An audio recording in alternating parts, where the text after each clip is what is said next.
The journey of exploration, whether of the physical world or the self, naturally extends into the quest for understanding of the divine.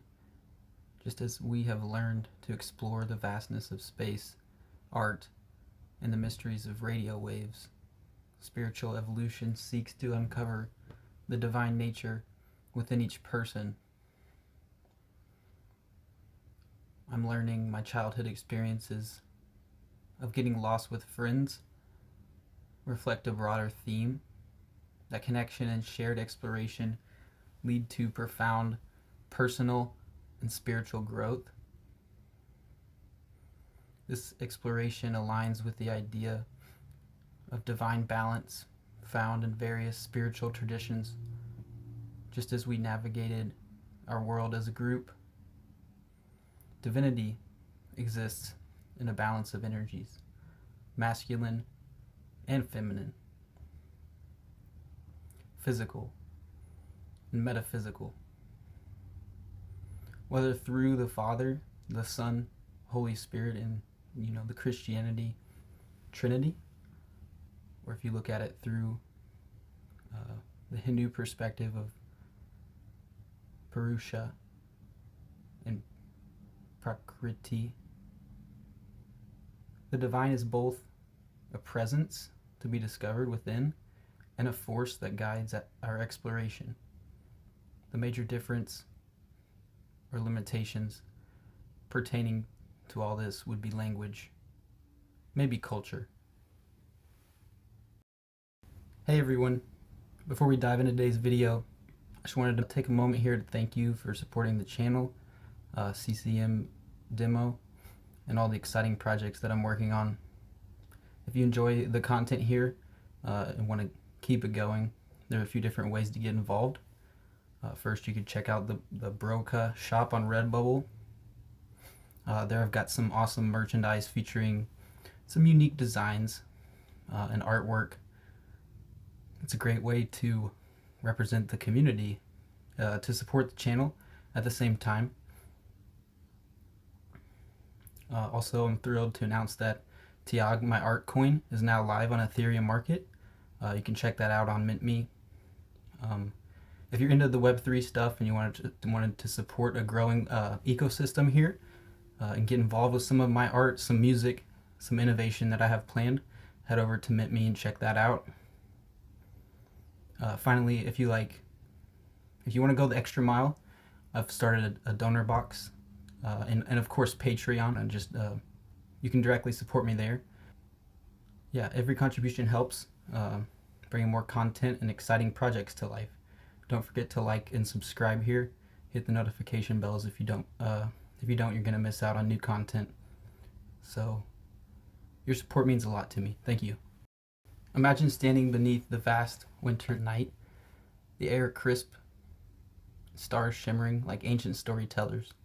Above you, an unseen dance is happening, a cosmic interplay between the sun, earth, and sky, shaping the very waves that let us speak to one another. These waves, radio frequencies, don't just bounce around, they travel through the skies, bending, reflecting, connecting us in ways that are both deeply technical and profoundly spiritual. But what happens when the seasons shift? When the earth tilts closer to the sun or leans away from it, like it does during the solstices? How does this cosmic rhythm influence the invisible world around us? And what can it teach us about our own place in the great interconnected system? Building the scientific framework, let's begin with the ionosphere, a charged layer of our atmosphere where solar energy meets Earth's magnetic field. It's like a living canvas, constantly shifting with the sun's energy. When solar radiation strikes atoms and molecules in this layer, electrons are freed, creating a region filled with charged particles that can reflect and carry radio waves across vast distances. Take a look at this diagram. The ionosphere is divided into different layers. The D E and F layer. See, each layer plays its unique role. During the day, the sun charges these layers differently than at night. And during the solstices, these variations become even more pronounced. For instance, in summer, longer daylight hours create more ionization in the F region, enabling higher frequencies to propagate further. In winter, with shorter days and longer nights, the ionosphere becomes quieter, but no less important. As highlighting in the Australian government's IPS radio and space services document, during solar maximums, something fascinating happens. The winter F layer frequencies can surpass those in summer. This seasonal anomaly occurs because the quieter conditions in the atmosphere will allow better reflection of low frequency waves. It's almost as if the Earth is exhaling, creating a calmer, clearer space for those waves to travel further and connect us in unexpected ways. The solstices aren't just about sunlight, they're about balance, alignment, and the magnetic interplay of Earth and the sun. During the solstices, the Earth's axial tilt aligns us differently with the sun's radiation, changing the dynamics of the ionosphere. At the same time, the Earth's magnetic poles, which are always in slow motion, respond subtly to this shift, creating unique opportunities for geomagnetic phenomena like auroras and influencing the propagation of radio waves. Think of it this way: the Earth itself is tuning its frequencies like an ancient musician adjusting the strings of a cosmic instrument. It's a reminder that even in the cold, quiet stillness of winter, there's a profound rhythm, a pulse of energy that connects us to something greater. Now imagine this: a voice spoken in one corner of the globe travels along these invisible paths, bouncing between the ionosphere and the ground, moving through layers charged by solar energy and by Earth's magnetism. During the winter's solstice, these pathways take on a special quality. Longer nights and quieter skies allow certain frequencies to travel further, like whispers on a still breeze. It's as if the Earth, in its quietest moments, amplifies the voices of those seeking connection. This idea of connection isn't just technical, it's deeply human. Radio waves don't just carry information, they carry stories, music, and emotion, pieces of ourselves. And during the solstice, when the Earth seems to pulse and reflect, those connections feel even more meaningful.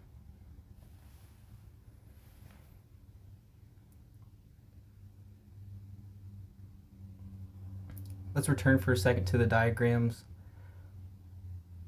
During the summer solstice, the ionosphere behaves like a tightly stretched drum, ready to carry signals for... Let's return to the diagrams for a moment. During the summer solstice, the ionosphere behaves like a tightly stretched drum, ready to carry signals far and wide with clarity and energy. In winter, it's like a reflective pool, a bit calmer, softer, but no less effective in its ability to connect. This shift is a beautiful metaphor for nature itself, a reminder that everything has its season, its rhythm, its time to amplify or reflect. So the next time you hear the hum of a distant radio station or encode a lyrical message across the airwaves, pause and think. What are you really hearing? Is it just a signal bouncing off charged particles high above the Earth? Or is it something more? A whisper of the universe reminding us our planet is vast, interconnected, We're dancing.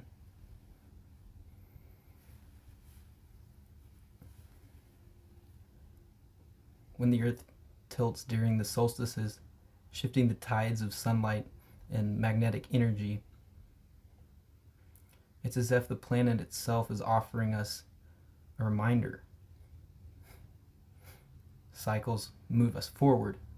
They connect us. They invite us to reflect. What does it mean to truly connect? Not just with technology, but with the world around us, within ourselves. Are we like these radio waves, bouncing through unseen pathways, searching for resonance?